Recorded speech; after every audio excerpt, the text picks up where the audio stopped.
Hello, friends. In the last video, we discussed the introduction to Fusion 360 sketch constraints.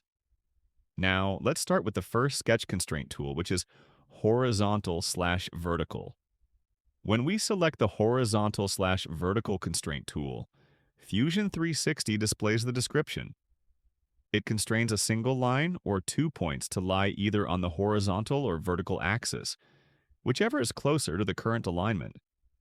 In simple terms, this tool helps us perfectly align sketch elements straight, either horizontally or vertically, making our sketches more accurate and fully constrained. Now you can see these lines here.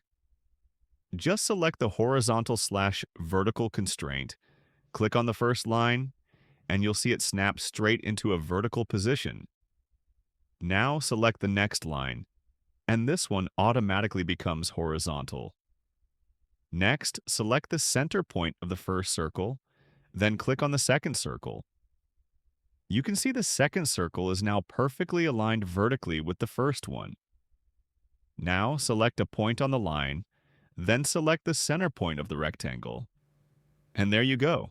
The rectangle is now horizontally aligned with that point. In this video, we learned how the horizontal/vertical sketch constraint in Fusion 360 helps align lines, points, circles, and shapes accurately. Using this constraint makes sketches cleaner, more precise, and easier to fully constrain. It's a simple tool, but a very important one for creating professional sketches. Thanks for watching the video. I hope you understood today's lesson. If you found this helpful, don't forget to subscribe to our channel for more videos like this. See you in the next one.